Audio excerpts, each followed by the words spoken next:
আমাদের সমাজে প্রায় লক্ষ্য করে দেখা যায় কোনো কিছুর যদি ঘাটতি দেখা যায় তখন সেটা ক্রয় করার জন্য অনেক বেশি হিড়িক পড়ে যায় মানুষের। মানে তারা এমন একটা ভাব করে যে কোনো কিছু মনে হয় আর পাওয়া যাবে না, একদম শেষ হয়ে যাবে। এই কারণে অতিরিক্ত ক্রয়ের ফলে আরও বেশি কিন্তু ঘাটতি দেখা যায় প্রিয় বন্ধুরা। তো এটা কিন্তু আসলে ঠিক না। তো এখন যেটা হচ্ছে, অকটেন পাওয়া যাচ্ছে না।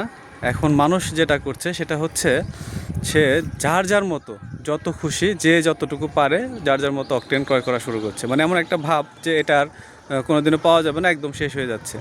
এখন প্রিয় বন্ধুরা, আপনি ধরুন যদি আপনার পকেটে ওই পরিমাণ টাকা না থাকে অতিরিক্ত ক্রয় করার মতো, তখন আপনি কী করবেন? যে ব্যক্তির অতিরিক্ত ক্রয় করার মতো টাকা নেই সেই ব্যক্তি তাহলে কী করবে প্রিয় বন্ধুরা, আপনি একটু ভাবুন। ঠিক তখন দেখি আমি চালের দাম যখন অনেক বেশি বেড়ে যায় তখন দেখি কিছু কিছু মানুষ এমন একটা ভাব করে যে মনে হয় যে চাল আর বাংলাদেশে পাওয়া যাবে না, অতিরিক্ত ক্রয় করার ফলে আরও দাম বৃদ্ধি হয়ে যায়। তো তখন কি হয়, সাধারণ মানুষ কিন্তু আর তখন সেই চালগুলো কিনতে পারে না। তো এটা আসলে খুব খারাপ। যে কোনো জিনিসই আমরা কোনো সিন্ডিকেট যাতে কেউ না করে সেদিকে সোচ্চার থাকবো, এবং কোনো সিন্ডিকেট যাতে না হয় সেদিকে আমাদের কিন্তু সতর্ক থাকতে হবে প্রিয় বন্ধুরা।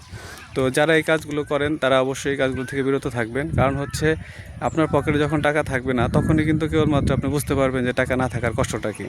তো আসলে একজন অসহায় মানুষ, দরিদ্র মানুষ, তা সে যদি না কিনতে পারে টাকার অভাবে, অতিরিক্ত ক্রয় করতে না পারে, সে কি তাহলে 2 মাস পর বা 1 মাস পর না খেয়ে থাকবে? সে কি মারা যাবে? আপনি কি একা এই পৃথিবীতে বেঁচে থাকবেন?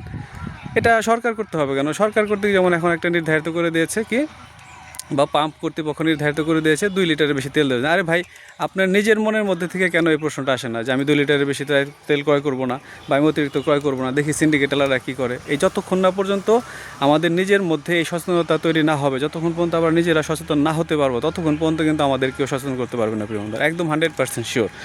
তো এই দিক থেকে আমাদের নিজেদেরকে একটু সচেতন হতে হবে, নিজেদেরকে কাজ করতে হবে, এগুলো সিন্ডিকেট ভাঙতে হবে, আর অতিরিক্ত ক্রয় করা থেকে বিরত থাকতে হবে। অতিরিক্ত ক্রয় করলে আপনার অর্থের অপচয় হবে, আপনার জন্য কিন্তু এটা এক ধরনের সমস্যা হবে।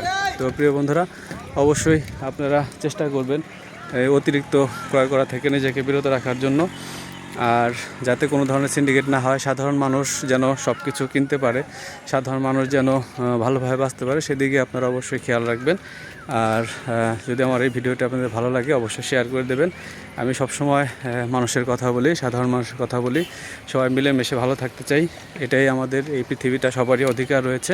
এই পৃথিবীতে একা কখনো ভালো থাকা যায় না প্রিয় বন্ধুরা, আমি বারবার বলি একা কখনোই ভালো থাকা যায় না। সবাইকে নিয়ে বাঁচতে হবে, সবাইকে নিয়ে আপনাকে ভালো থাকতে হবে। তো প্রিয় বন্ধুরা, সবাই ভালো থাকবেন। অবশ্যই প্রয়োজনীয় অতিরিক্ত কোনো কিছু ক্রয় করবেন না, কোনো কিছু অপচয় করবেন না। ভালো থাকবেন, সুস্থ থাকবেন, সকলের জন্য থাকলো শুভকামনা।